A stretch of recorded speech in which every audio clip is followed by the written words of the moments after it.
On March 6, 2021, I wrote this poem. I had a dream the other day that she was walking on water. I couldn't tell if she knew that her dress was on fire. I yelled across the lake, hoping I could save her, but she persisted running faster and faster. The flame continued to grow, like the tsunami that followed, but she kept looking ahead, ignoring her shadow. I had a dream the other day that her dress was on fire. I couldn't tell if she knew all she needed was water. When I wrote this poem, I had originally depicted fire to be this intense power of my negative thoughts, and the water being the emotions I'm avoiding. I watch myself burn with the negative thoughts, but I don't do anything about it because it's warm, and honestly, water is cold, and why would I want to do that? I refuse to drown myself in the sea of emotions because it's uncomfortable. Come on. The water, the emotions were the only thing that would take me out of my misery. Yet I avoided it because I knew how cold the water is. Cold. When you first jump into water, it's cold, it's uncomfortable. Why would I ever want to do that? The fire, it's warm, it's comfortable. Why would I ever want to leave? It got me this far. The fire has gotten me this far. The feelings, the fear feeling has gotten me this far. And I spent my whole life running away from this fear. Because what happens when the fire catches up to me? I burn. And so my life goals were all achieved because of fear. But eventually the fire got too hot. The thoughts were too severe. So I had to do something to change. And I needed to start dipping my toes into the water. So I started going to therapy, opening myself up emotionally, and this might feel like a tsunami, but at least the fire would be gone and I could finally live with the peace. So that's what I did. The tsunami did come and I opened myself up to this new world of spirituality and healing and all that. But I can't seem to fully ever let go of the fire. During the full moon in Aries on October 19th, 2021, I pulled the fire card from the mystical shaman deck in the circle I go to.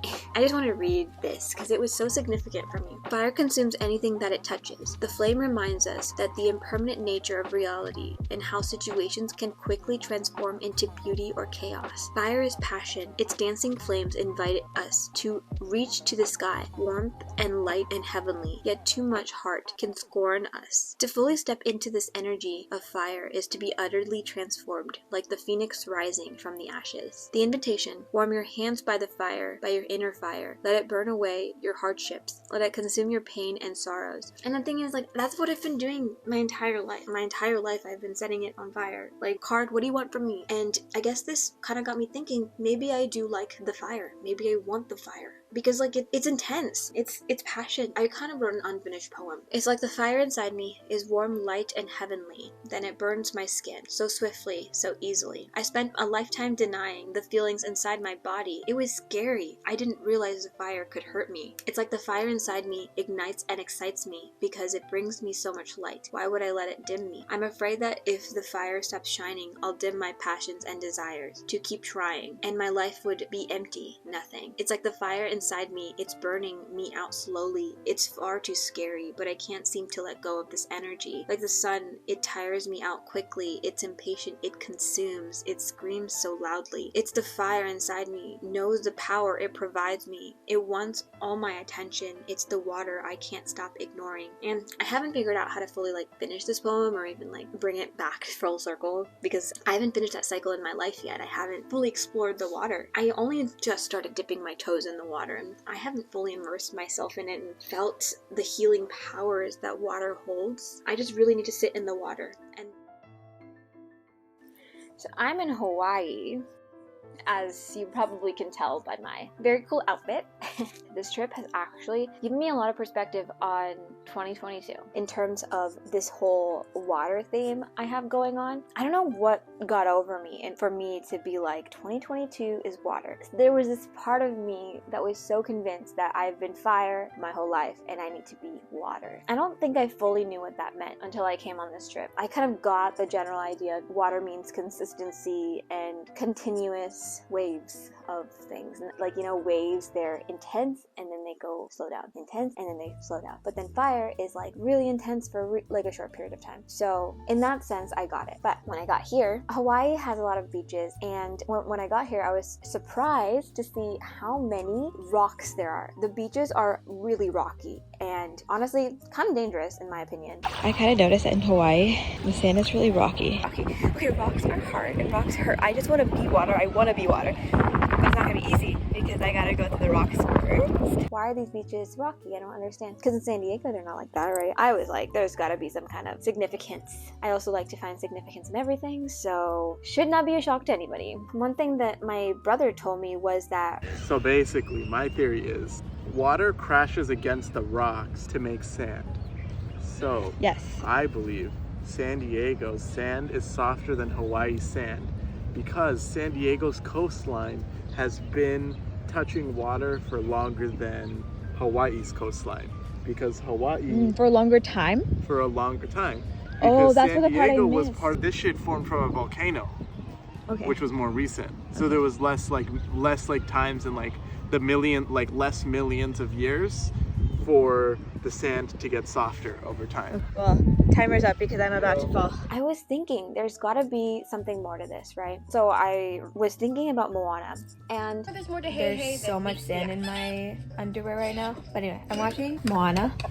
And oh my god, what is it? you know how Moana yearns for the water? She is the water, like, princess or something. She was chosen by the water. You can even see with the hula dancing she does, because hula dancing is very, like, flowy, water-like. And then there's Maui, who is literally a rock. He is played by Dwayne "The Rock" Johnson. Like, he is a rock. But then Moana needed Maui to help her get to, I don't know, put in the little rock in the person's heart. She needed him, and she was convinced that she needed him. Maui was convinced he didn't need Moana. Maui, with his big ass ego, is like, you're welcome for being alive, I am amazing. Maui, a very masculine rock man with the ego, does not need Moana, the feminine water with love. Over time, however, Moana was able to prove herself to Maui, and Maui taught Moana some masculine skills like just how to sail. And the moment things changed for Maui was when he was finally comfortable enough with Moana to open up to her emotionally. And that was when he finally was able to use his powers and just be in balance. All of a sudden, he was more heart-centered and was able to use his powers the way that they were intended. Moana, the water, represents the feminine. She represents the love that is often associated with the feminine and is often regarded as weak by the masculine. But everybody has a masculine and a feminine side. Just, it's probably not very balanced, but they still exist. And Maui had his masculine side down, but he needed a little bit of help with the feminine, and Moana helped her with that. Water and rock need each other. Why? It's like yin and yang, masculine and feminine. The water is needed by the rocks to help soften and become the soft sand. The water needs rocks to protect it and grow. Without both, you cannot have life and, plants that we need for life. We need both water and earth, masculine and feminine, in order to create life, to keep our earth in balance. And it was kind of funny, this video by Eckhart Tolle came up in my recommended today, and it was called How to Be in Balance in 2022. So I was like, perfect for me. And he talks about the symbolism of the cross. Well, one of them, the cross, the intersection of the vertical and horizontal dimension. And that's a useful reminder for your life, so that at any time you don't lose your connectedness with the vertical dimension, which opens up in the present moment, which we could call the being dimension. In that vertical dimension, you are already whole, complete. There's nothing to add because that is your essence, the timeless essence of who you are, and that is connected to the source of all life, connected eternally to the source. It is an emanation of the source, whatever name you want to give to what I now call the source, the origin. So that is your connectedness to source, and that is your oneness with the source, only to be found in the vertical dimension, which we can also call the being dimension. the vertical dimension is represented by water and air, both of which exist without time. They're timelessly complete. Like water is always, the waves in the ocean are always waving. And the air in the air is always blowing, you know? We need water to drink and air to breathe in order to live.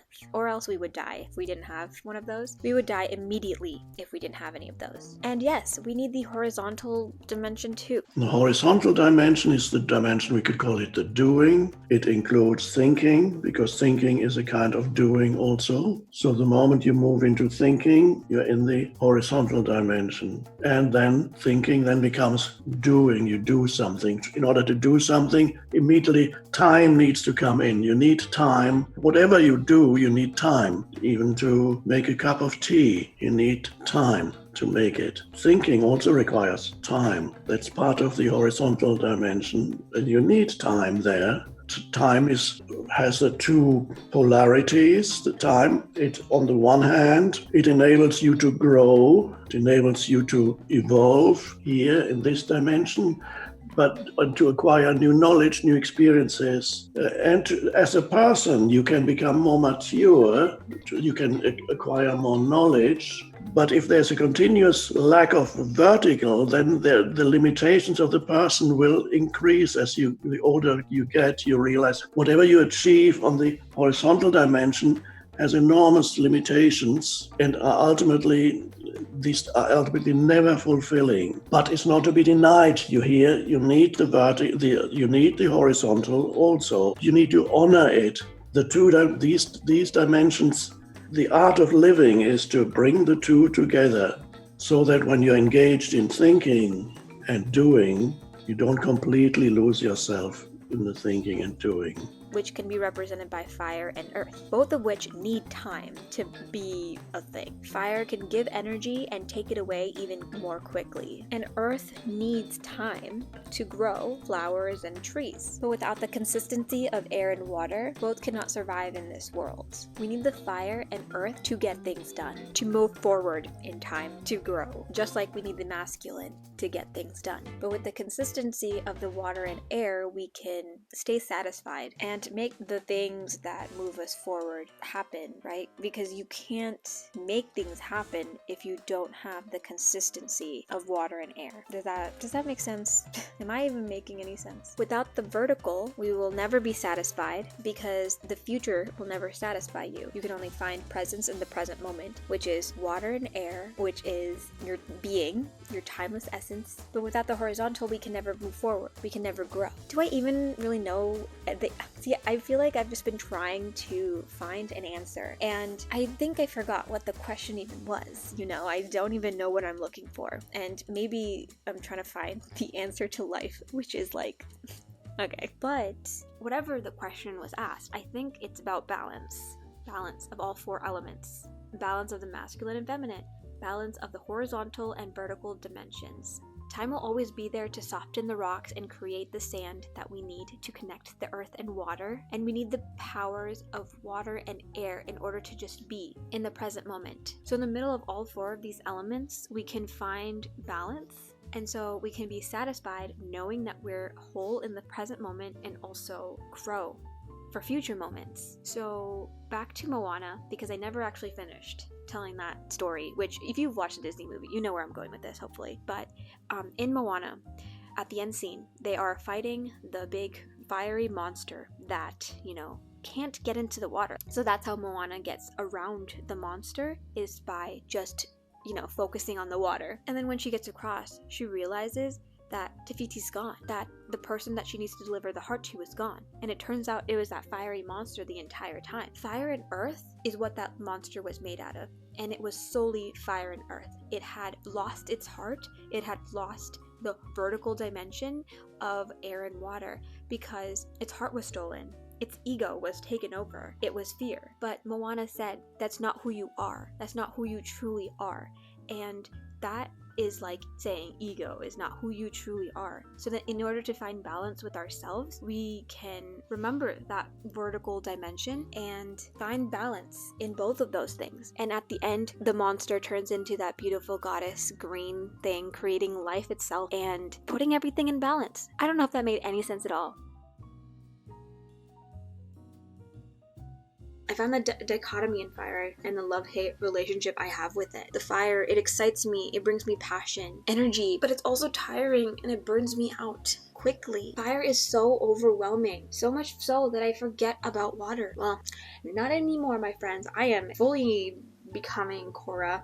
Okay, but water is uncomfortable. Why? Well, to me, water means slowing down, flowing, taking it easy, and taking the time to really cherish life instead of firing through all the work I gotta do. It's taking a pause. I figured it out. Every time I see water in 2022, maybe I can just remind myself to be present for however long until I can't.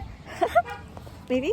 Water is adaptable, and when it's set up correctly, it can be very powerful, strong, but it takes time and patience to be able to figure it out. Water is life. Water is going to take care of my body by flowing and adapting to life's changes, to act passively rather than actively. Like, that's the thing, I don't think the fire needs to go away. In order to balance all of the elements, the fire needs to still be there, just less. Just sometimes less, so that we can bring back water. Water heals, it calms, it brings me closer to earth, and that's why I know that that's the next step in my journey, really focusing on that water energy, because it's been ignored for so long by the screams of fire. It told me I needed it to survive, because it's my passion, it's my drive, it's my ego. It wants to be there, but the truth is, I don't need it all to be fire in order for me to survive. Actually, in order for me to thrive. And now I realize how important it is, no matter how uncomfortable, to let it rain. And guess what? That's what being grounded is. Grounded is following my fucking morning routine. Okay. The sun always does come out after the storm. As you can see, I'm really sleepy. So I wonder if that's what my body needs. And that's what I'm doing, right? It's 2020. Cheers to a new year. And cheers to adapting and flowing and being calm for once and letting that guide me, because it's time. Anyway, thank you for watching this entire video. I can't believe you're still here. I really appreciate you, and I will see you guys in the next one. Bye. I feel like there's also gotta be some significance to this one beautiful, really perfect flower in the seed lily pads. If those are lily pads and those are frogs, then that's the beautiful goddess lady, and this is a beautiful view.